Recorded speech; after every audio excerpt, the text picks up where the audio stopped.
Panels பற்றி இந்த வீடியோவில் பார்க்க போகிறோம். விண்டோ மெனுவில் இருக்குது இது எல்லாமே. இப்போ நாம் பார்க்க போகிற பேனல்ஸ் லிஸ்ட்டோட இன்னும் அதிகமான பேனல்ஸுக்கு டீட்டெயில்டு எக்ஸ்ப்ளனேஷனோட நம்ம யூஎஸ்பி கோர்சஸ் இருக்கும். யூஎஸ்பி கோர்சஸ் ஃபோட்டோஷாப்புக்கு மட்டும் இல்லை, இல்லஸ்ட்ரேட்டர், இன்டிசைன், எக்ஸ்டி, கோரல்ட்ரா இந்த 5 சாஃப்ட்வேர்ஸுக்கும் மாஸ்டரிங் லெவலில் இருக்கும் தமிழில். இந்த 5 சாஃப்ட்வேர்ஸ் ட்ரைனிங்கை வச்சு என்ன மாதிரியான டிசைனிங் ஒர்க்கும் நம்ம பண்ணிக்கலாம். எல்லா சாஃப்ட்வேர்ஸுக்குமே தனித்தனி லெக்சர் வைஸ் தான் இருக்கும். வீடியோஸ் எக்ஸசைஸ் ஃபைல்ஸோடு இருக்கும். வீடியோஸ் பார்த்துட்டு எக்ஸசைஸ் ஃபைல்ஸ் வச்சு ப்ராக்டிஸ் பண்ணிக்கலாம். எல்லா கோர்சஸுக்கும் ட்ரெய்லர் லிங்க் டெஸ்கிரிப்ஷனில் கொடுத்துருக்கேன். ட்ரெய்லர் பார்த்துட்டு விருப்பம் இருந்துச்சுன்னா இந்த லிங்க் யூஸ் பண்ணி நீங்கள் கோர்சஸ் பை பண்ணிக்கலாம். கோர்ஸ் எப்படி பை பண்ணணும் அப்படிங்கிற டீட்டெயில் இந்த லிங்க்கில் இருக்கும். ஓரளவு முக்கியமான பேனல்ஸ் இப்போ பார்த்துடலாம். ஃபஸ்ட்டு ஆக்ஷன்ஸ் அப்படின்னு ஒரு பேனல் இருக்குது, அதை எடுத்துக்கிறேன்.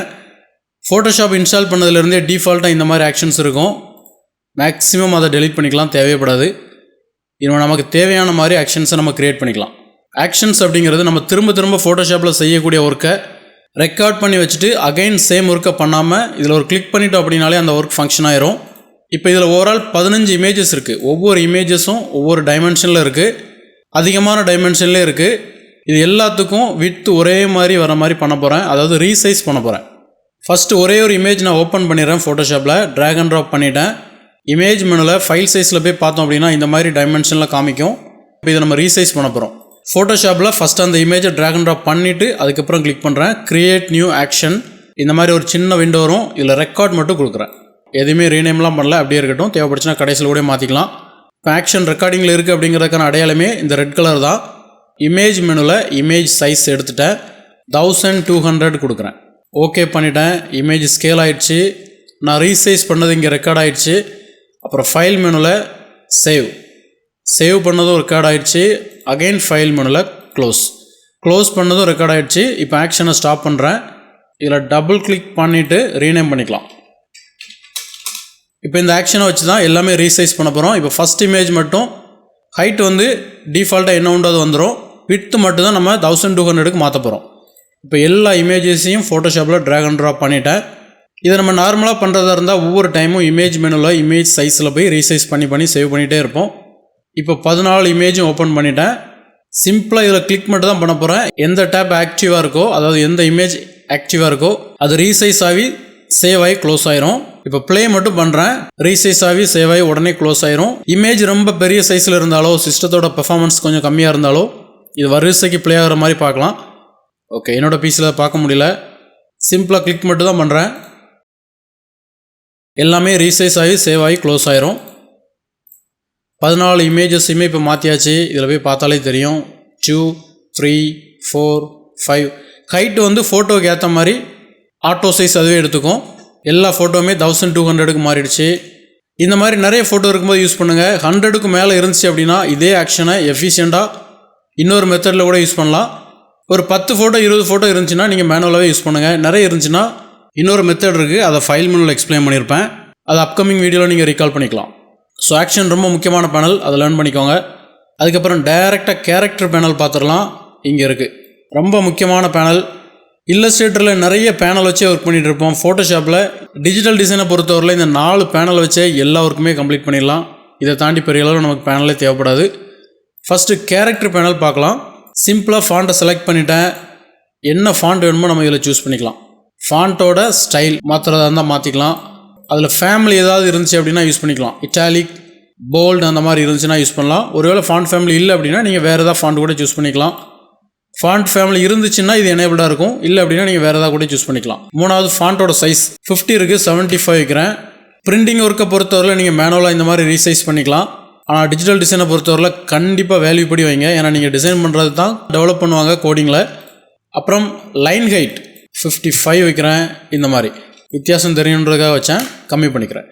ஸோ லைன் ஹைட் குறைக்கணும், குறைச்சிக்கலாம். அதுக்கப்புறம் கேரக்டர் ஸ்பேஸ் இங்கே இருக்குது, டைரெக்டாக இங்கே வந்துடலாம். 200 கொடுக்குறேன். ஒரு லெட்டருக்கும் இன்னொரு லெட்டருக்கும் இடையே உள்ள கேப் மேக்ஸிமம் 0 இருக்கிற மாதிரி பார்த்துக்கோங்க. ஏன்னா எல்லா டைமும் அது ரிப்பீட் ஆகிட்டே இருக்கும். அப்புறம் ஃபாண்ட்டை ஸ்ட்ரெச் பண்ணக்கூடாது. இந்த மாதிரி வைடாவோ வெர்டிகலாவோ ஸ்ட்ரெச் பண்ணாதீங்க, அது அப்படியே இருக்கட்டும். இந்த மாதிரி மேலே கீழே ஏதாவது பர்டிகுலரான லெட்டர் நீங்கள் மூவ் பண்ணணும்னா பண்ணிக்கலாம். அதுவும் 0 இருக்கிற மாதிரியே பார்த்துக்கோங்க எப்பயுமே. அப்புறம் கலர், டெக்ஸ்ட்டுக்கு நீங்கள் கலர் மாற்றுறதுக்கு இதே யூஸ் பண்ணுங்கள். டூல்ஸில் உள்ள கலர் பிக்கர் மூலமாக மாற்றலாம். செலக்ட் பண்ணிவிட்டு Alt Delete. அப்புறம் கீழே போல்டு அப்ளை பண்ணால் கொஞ்சம் அப்ளை பண்ணிக்கலாம். ஏதாவது ஒரு சில ஃபாண்ட்டுக்கு ஃபேமிலியாக இருக்காது, ஆனால் தின்னாக இருக்கும். அந்த டைமில் இதை கிளிக் பண்ணிங்கன்னா கொஞ்சம் போல்டு கிடைக்கும். மைல்டாக தான் டிஃப்ரென்ஸ் தெரியும். இட்டாலிக் இல்லைனாலும் யூஸ் பண்ணிக்கோங்க. கேப்ஸ் தான், பட் ஃபர்ஸ்ட் லெட்டர் மட்டும் கொஞ்சம் பெருசாக இருக்கும். லோகோ டிஎம் ட்ரேட்மார்க் அப்படிங்கிற மாதிரி கொடுக்குறேன். சூப்பர் ஸ்கிரிப்ட் சப்ஸ்கிரிப்ட் வேணால் வச்சுக்கலாம். அப்புறம் அண்டர்லைன் ஸ்ட்ரைக் த்ரூ, ஏதாவது ப்ரைஸ் டேக் சம்மந்தப்பட்ட ஒர்க் பண்ணுறீங்கன்னா இது ஹெல்ப்ஃபுல்லாக இருக்கும். ஸோ கேரக்டர் பேனல் ரொம்ப முக்கியமான ஒரு பேனல். டைப் 2ல் ஒரு டெக்ஸ்ட்டை நீங்கள் க்ரியேட் பண்ண உடனே இதில் எடிட் பண்ண ஆரம்பிச்சிருங்க. ஏன்னா இதை வச்சு தான் எல்லா ஒர்க்குமே நம்ம பண்ணணும். ஃபாண்ட்டை நீங்கள் செலக்ட் பண்ணிவிட்டு ஏதாவது ஒரு ஃபாண்ட் அடிக்கடி யூஸ் பண்ணுறதா இருந்தால் நீங்கள் இந்த மாதிரி ஸ்டார் பண்ணிக்கலாம். இப்படி ஸ்டார் பண்ணிவிட்டு இதில் போய் பார்த்தீங்கன்னா நீங்கள் ஸ்டார் பண்ணது மட்டும் வரும் ஃபேவரட் லிஸ்ட்டில். பட் ஃபோட்டோஷாப்பை நீங்கள் ரீஇன்ஸ்டால் பண்ணிட்டீங்கன்னா இதெல்லாம் போயிடும். அடிக்கடி ரீஇன்ஸ்டால் பண்ணுற மாதிரி இருந்தால் இது கொஞ்சம் இரிட்டேட்டிங்காக இருக்கும். ஸோ மோஸ்ட்லி யூஸ் பண்ண வேண்டாம். ரீஇன்ஸ்டால் பண்ணவே மாட்டிங்க அப்படின்னா இதெல்லாம் ரொம்ப ஹெல்ப்ஃபுல்லாக இருக்கும். முக்கியமான ஃபாண்ட்டை ஃபுல்லாக இதில் நீங்கள் ஸ்டார் பண்ணி வச்சுக்கலாம். அப்புறம் கிரேடியன்ட்ஸ் அப்படின்னு ஒரு பேனல் இருக்குது. இதுவும் இப்போ ரீசெண்டான வெர்ஷனில் அப்டேட் ஆனது தான். ரொம்ப ஸ்பெஷலான ஆப்ஷன். சிம்பிளாக ஒரு ஷேப்பை செலக்ட் பண்ணிவிட்டு இவ்வளோ லிஸ்ட்டு கொடுத்துருக்காங்க. பேசிக்ஸ் ப்ளூவில் நிறைய இருக்குது. சிம்பிளாக ஷேப்பை செலக்ட் பண்ணிவிட்டு கிளிக் பண்ணிங்கனாலே அப்ளை ஆயிரும். ஸ்டுடியோவை விட டிஜிட்டல் டிசைனில் கிரேடியன்ட் ரொம்ப ஹெல்ப்ஃபுல்லாக இருக்கும். ஈஸியாக அப்ளை பண்ணிக்கலாம். ஷேப்பை செலக்ட் பண்ணிட்டேன். பர்பிள் செலக்ட் பண்ணுறேன். கிரேடியன்ட் அப்ளை பண்ணிட்டேன். Orange, green. நீங்கள் ஷேப்புக்கு அப்ளை பண்ணிங்கன்னா டைரெக்டாக அப்ளை ஆயிரும். டபுள் கிளிக் பண்ணிவிட்டு ஏதாவது எடிட் பண்ண வேண்டியது இருந்தால் இங்கேயும் பண்ணிக்கலாம். இதில் நீங்கள் கிளிக் பண்ணிங்கனாலே சேம் கிரேடியன்ட் இங்கே என்ன இருந்துச்சு அது அப்படிங்கிற லிஸ்ட் அவுட் ஆகும். கீழே பார்த்தீங்கன்னா நீங்கள் ரீசெண்டாக யூஸ் பண்ணது இருக்கும். எடிட் பண்ணணும்னா இங்கே கிளிக் பண்ணுங்கள். என்ன கலர் வேணுமோ நீங்கள் அதை சேஞ்ச் பண்ணிக்கலாம். டபுள் கிளிக் பண்ணிட்டீங்கன்னா இந்த மாதிரி வரும். ஒருவேளை இந்த கலர் உங்களுக்கு வேணும் அப்படின்னா நியூ கொடுங்க, கடைசியில் வந்துடும். ஓகே பண்ணிட்டேன், அப்ளை பண்ணிட்டேன். இதுதான் நம்ம சேஞ்ச் பண்ணது. அது இங்கேயும் இருக்கும், கடைசியாக வந்துடும். டெக்ஸ்ட்டுக்கு நீங்கள் கிளிக் பண்ணிங்கன்னா கிரேடியன்ட் ஓவர்லே அப்படிங்கிற மாதிரி அப்ளை ஆகும் இந்த ஸ்டைலில். ஏன்னா ஷேப்புக்கு நீங்கள் கிரேடியண்ட்டை எடிட் பண்ணுறதுக்கு தனியாக அதிலே ஆப்ஷன் இருக்குது.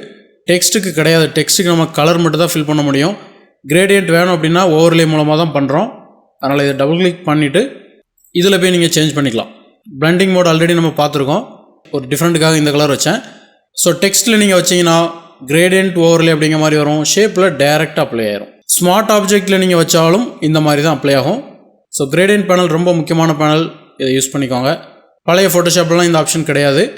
இன்ஃபோ அப்படிங்கிற பேனல் இப்போ பார்க்க போகிறோம். 4 கலர் பிரிண்டிங் கான்செப்டில் இது ரொம்ப ஹெல்ப்ஃபுல்லாக இருக்கும். ஏன்னா நம்ம வச்சுருக்க கலர் கரெக்டாக இருக்குது அப்படின்னு பார்க்குறதுக்கு இதில் டபுள் கிளிக் பண்ணுவோம். இதில் போய் வெரிஃபை பண்ணுற மாதிரி இருக்கும். பட் இங்கே நீங்கள் மூவ் டூல் கொண்டு போயிட்டீங்கனாலே உங்களுக்கு இங்கே காமிச்சிரும் கலர் கோடில் எந்தெந்த கலர் எவ்வளோ பாயிண்டில் இருக்குது அப்படிங்கிற மாதிரி காமிச்சிரும். இதில் சியான் 100ல் இருக்குது, மெஜெண்டா 100ல் இருக்குது, yellow, black தனித்தனியாக காமிச்சிரும். அதே மாதிரி இங்கே இந்த பிளாக்கில் வந்து எல்லா கலருமே மிக்சிங்கில் இருக்குது. இதில் சியான் 0, மெஜெண்டா 45, yellow 100. ஸோ இந்த மாதிரி கரெக்டான கலர் இருக்கா அப்படிங்கிறத வெரிஃபை பண்ணுறதுக்கு இந்த ஆப்ஷன் ரொம்ப ஹெல்ப்ஃபுல்லாக இருக்கும். இன்ஃபோ பேனலையும் தாராளமாக இதில் வச்சுக்கலாம். கலர் பர்டிகுலரான கலரில் தான் டிசைன் பண்ண நினச்சிங்க அப்படின்னா இது ரொம்ப ஹெல்ப்ஃபுல்லாக இருக்கும். அதுக்கப்புறம் டைரெக்டாக இந்த பேனல் வந்துடலாம். பேராகிராஃப் பேனல் இதையும் தனியாக எடுத்துகிறேன். நம்மள்ட்ட இருக்கிற font size, line space, colour எல்லாத்தையுமே நம்ம கேரக்டர் பேனலில் சரி பண்ணிடுவோம். பேராகிராஃப் டெக்ஸ்ட்டுக்கு மட்டும் நமக்கு ஒரு சில செட்டிங் தேவைப்படும். எல்லாமே இங்கே லிஸ்ட் அவுட் ஆகிருக்கு. தம்ப்நெயில் அதே ஸ்டைலில் தான் வரும். சிம்பிளாக இந்த மாதிரி லேயரை மட்டும் செலக்ட் பண்ணிவிட்டு centre alignment, right alignment, left alignment எது வேணுமோ கொடுக்கலாம். ஜஸ்டிஃபிகேஷன் கொடுக்கலாம். இதெல்லாம் பெரும்பாலும் தேவைப்படாது. Left intend, right intend use பண்ண மாட்டோம். இன்டென்ட் ஃபஸ்ட் லைன் மட்டும் கண்டிப்பாக யூஸ் பண்ணுவோம். கொஞ்சம் அதிகமாகவே வேல்யூ கொடுக்குறேன். 50. ஃபர்ஸ்ட் லெட்டர் மட்டும் உள்ளே போகும். அதே மாதிரி ஒரு பேராகிராஃபுக்கும் இன்னொரு பேராகிராஃபுக்கும் உள்ள கேப் அதே மாதிரி வைக்கிறேன். நிறைய பேராகிராஃப் இருந்துச்சு அப்படின்னா இந்த ஆப்ஷன்லாம் யூஸ் பண்ணுங்கள். ரொம்ப ஹெல்ப்ஃபுல்லாக இருக்கும். இன்னும் ஃபோட்டோஷாப்பில் தனித்தனி லேயராக வச்சு ஒர்க் பண்ணிகிட்டு இருக்காங்க. ஒவ்வொரு பேராகிராஃபையும் இந்த மாதிரியான ஆப்ஷன்ஸ்லாம் இருக்குதே தெரியாமல். ஸோ ஃபஸ்ட்டு 4 ஆப்ஷனும் ரொம்ப ஹெல்ப்ஃபுல்லாக இருக்கும். அதுக்கப்புறம் இந்த ஆப்ஷன், அப்புறம் ஒரு பேராகிராஃபுக்கும் இன்னொரு பேராகிராஃபுக்கும் இடையில உள்ள கேப், கடைசியாக ஹைஃபனேட் இதை செலக்ட் பண்ணிக்கிறேன். இந்த ஹைஃபனேட் கொடுத்தேன் அப்படின்னாலே இந்த எண்டில் இருக்க லைன் அப்படியே போயிடும். இந்த மாதிரி வரும். எப்பயுமே பேராகிராஃப் ஒர்க் பண்ணும்போது இந்த டிக்கை எடுத்துருங்க. அப்புறம் ஷேப்ஸ் அப்படின்னு ஒரு பேனல் இருக்குது, அதை எடுத்துகிறேன். இப்போ இருக்கிற ஃபோட்டோஷாப்பில் பெரிய லெவலில் அப்டேட் பண்ணி இந்த மாதிரி கொடுத்துட்டாங்க. பட் இதை வச்சு எந்த யூஸுமே நமக்கு கிடையாது. அதனால் பழைய ஃபோட்டோஷாப் வெர்ஷன் வச்சுருந்தீங்கன்னா அங்கேருந்து எடுத்து கொண்டு வந்துடுங்க. அது போல் கூகுளில் போய் நீங்கள் சர்ச் பண்ணலாம். ஃபோட்டோஷாப் கஸ்டம் ஷேப்ஸ்னு கொடுத்தீங்கன்னா இந்த மாதிரி வரும். ஏதாவது ஐகான் பேஸ்டாக வேணால் கூட நீங்கள் எடுத்துக்கலாம். முன்னாடி நிறைய ஃப்ரீயாக இருந்துச்சு, இப்போ கொஞ்சம் பெய்ட் ஆக்கிட்டாங்க. சிம்பிளாக டவுன்லோட் பண்ணிவிட்டு CHH அப்படிங்கிற எக்ஸ்டென்ஷனில் ட்ராக் அண்ட் ட்ராப் பண்ணிங்கன்னா உங்களுக்கான ஷேப்ஸ் ரெடி. இப்போ இதை நீங்கள் அப்படியே ட்ராக் அண்ட் ட்ராப் பண்ணி யூஸ் பண்ணிக்கலாம். ட்ராக் அண்ட் ட்ராப் பண்ணிவிட்டு டன் கொடுங்க. இதில் டபுள் கிளிக் பண்ணிட்டீங்கன்னா கலர் கூட சேஞ்ச் பண்ணிக்கலாம். ஃபோட்டோஷாப்பில் ப்ரீ டிஃபைன்டாக இல்லை அப்படின்னாலும் நம்ம நெட்லேருந்து எப்படி வேணுமோ நம்ம எடுத்துக்கலாம். ஏன்னா ஒரே டைப் ஆஃப் ஷேப்ஸ் தான் நம்ம யூஸ் பண்ணிகிட்டு இருந்தோம். இப்போ நெட்டில் நிறைய ஃப்ரீயாக இருக்குது. நெட்டில் நிறைய அவைலபிள் இருக்கும். எது வேணுமோ எடுத்து யூஸ் பண்ணுங்கள். ஒரு குரூப்லேருந்து இன்னொரு குரூப்புக்கு இந்த மாதிரி ட்ராக் அண்ட் ட்ராப் பண்ணிக்கலாம். ஒருவேளை இதை வேறு யாருக்காக கொடுக்கணும் அப்படின்னா இதில் மட்டும் ரைட் கிளிக் பண்ணிவிட்டு எக்ஸ்போர்ட் செலக்டட் ஷேப்ஸ்ன்னு கொடுங்க. டெஸ்க்டாப் சூஸ் பண்ணிக்கோங்க. சேவ் பண்ணுங்கள். இந்த ஃபைலை யாருக்கு வேணுமோ நீங்கள் கொடுத்துக்கலாம். ஸோ ஷேப்ஸ் ரொம்ப முக்கியமான ஆப்ஷன். தேவைப்படுச்சுன்னா யூஸ் பண்ணுங்கள். அதுக்கப்புறம் ஸ்டைல்ஸ், அதுக்கான பேனல் எடுத்துக்கிறேன். ப்ரீடிஃபைன்டாக ஃபோட்டோஷாப்பில் ஒரு சில ஸ்டைல்ஸ் இருக்கும். பழைய ஃபோட்டோஷாப்பில் இருந்தது கிட்டத்தட்ட ஒரு 10 வருஷனுக்கு இருந்துக்கிட்டே இருந்துச்சு. இப்போ அப்படியே மாற்றிட்டாங்க. அதனால் இதை பெருசாக நம்ம யூஸ் பண்ண போகிறதில்ல. இந்த மாதிரி டெக்ஸ்ட்டை செலக்ட் பண்ணிவிட்டு சிம்பிளாக கிளிக் பண்ணினாலே வந்துடும். இதெல்லாம் ப்ரீடிஃபைண்டாக வரக்கூடியது. புதுசாக வேணும் அப்படின்னா நீங்கள் இந்த மாதிரி எடுத்துக்கலாம். சில டைம் பிஎஸ்டி ஃபைலாக கூட கிடைக்கும். இதில் போய் பார்த்தீங்கன்னா தெரியும். பிஸ்டன் அப்படின்னு ஒன்று இருக்குது. கடைசியாக உள்ள லேயர் ஸ்டைல். அதில் ஒரு லைட்டிங் வச்சுருக்காங்க. அதை நான் டெலீட் பண்ணிக்கிறேன். இந்த ஸ்டைல் உங்களுக்கு பிடிச்சிருந்துச்சுன்னா இதிலே நீங்கள் டபுள் கிளிக் பண்ணிவிட்டு பிளண்டிங் மோட் ஆப்ஷன்ஸ் வரும். இதில் போய் நியூ ஸ்டைல்னு கொடுத்துட்டு இந்த டிக் மட்டும் ஆட் பண்ணிக்கோங்க. இப்போ ஓகே பண்ணிட்டனாலே ஸ்டைல்ஸ் பேனல் இங்கே வந்துடும். கடைசியாக இருக்குது. ஸோ இதையும் நம்ம அப்ளை பண்ணோன்னா பண்ணிக்கலாம். ஷேப்ஸ் எடுத்த மாதிரியே ஃப்ரீ ஃபோட்டோஷாப் ஸ்டைல்ஸ்னு கொடுத்துட்டிங்கன்னா நிறைய வரும். இதுவும் நீங்கள் டவுன்லோட் பண்ணி எடுத்துக்கலாம். ஸ்டுடியோ பொறுத்தவரையில் ஸ்டைல்ஸ் கண்டிப்பாக ஹெல்ப்ஃபுல்லாக இருக்கும். ஆனால் ஐடி ஃபீல்டில் இதை மேக்ஸிமம் யூஸே பண்ண மாட்டோம். ஷேடோ ஸ்ட்ரோக், கலர் கிரேடியன்ட் இந்த 4 தவிர பெரிய அளவில் ஐடி ஃபீல்டில் யூஸே பண்ண மாட்டோம். ஸ்டைல்ஸும் உங்களுக்கு ஏதாவது பர்டிகுலராக ஒன்று மட்டும் பிடிச்சிருந்துன்னா ரைட் கிளிக் பண்ணிவிட்டு எக்ஸ்போர்ட் செலக்டட் ஸ்டைல்ஸ் கொடுக்கலாம். இந்த ஃபோல்டரே வேணும் அப்படின்னா ரைட் கிளிக் பண்ணிவிட்டு சேம் ஆப்ஷன் தான். இது ASL அப்படிங்கிற ஒரு ஃபைல் ஃபார்மேட்டில் கிடைக்கும். இதையும் சிம்பிளாக ட்ராக் அண்ட் ட்ராப் பண்ணிட்டீங்கனாலே இங்கே லிஸ்ட் அவுட் ஆயிரும். இது செலக்ட் பண்ணிவிட்டு அப்ளை பண்ணாலே போதும். அப்புறம் இதை ட்ராக் அண்ட் ட்ராப் பண்ணுறேன். இங்கே இருக்குது. எவ்வளோ ஸ்டைல்ஸ் வேணுமோ இந்த மாதிரி ட்ராக் அண்ட் ட்ராப் பண்ணி யூஸ் பண்ணிக்கலாம். பிரிண்டிங் ஒர்க்கை பொறுத்தவரையில் இந்த மாதிரி ஃப்ரீயாக நிறைய டவுன்லோட் பண்ணி யூஸ் பண்ணுங்கள். ஐடியை பொறுத்தவரையில் இந்த மாதிரி கலராக நம்ம வைக்க முடியாது. பட் நம்மளே க்ரியேட் பண்ணுற ஸ்டைல்ஸை இதில் ஆட் பண்ணி வச்சு யூஸ் பண்ணுறதுக்கு இந்த பேனல் ரொம்ப ஹெல்ப்ஃபுல்லாக இருக்கும். எல்லாத்தையும் செலக்ட் பண்ணுறேன். டெலிட். கடைசியாக டைம்லைன் அப்படின்னு ஒரு பேனல் பார்க்க போகிறோம். இதில் கிளிக் பண்ணிவிட்டு க்ரியேட் அனிமேட்டட் ஃப்ரேம் கொடுத்துக்கோங்க. இதில் ஒவ்வொரு இமேஜும் ஒவ்வொரு டைமென்ஷனில் இருக்குது. பட் எல்லாமே ஸ்கொயராக இருக்கிறதுனால சிம்பிளாக ட்ராக் அண்ட் ட்ராப் பண்ணுறேன். இதில் பேக்ரவுண்ட் லேயரை மட்டும் டெலிட் பண்ணிடுறேன். அது தேவையில்லை. இப்போ ஒவ்வொரு இமேஜாக அனிமேட் ஆகிற மாதிரி ஜிஃப் கிரியேட் பண்ண போகிறோம். இப்போ இது எல்லாத்தையும் செலக்ட் பண்ணிவிட்டு இதில் ஒரு கிளிக் பண்ணுறேன். இதில் க்ரியேட் ஃப்ரேம் அனிமேஷன் கொடுக்குறேன்.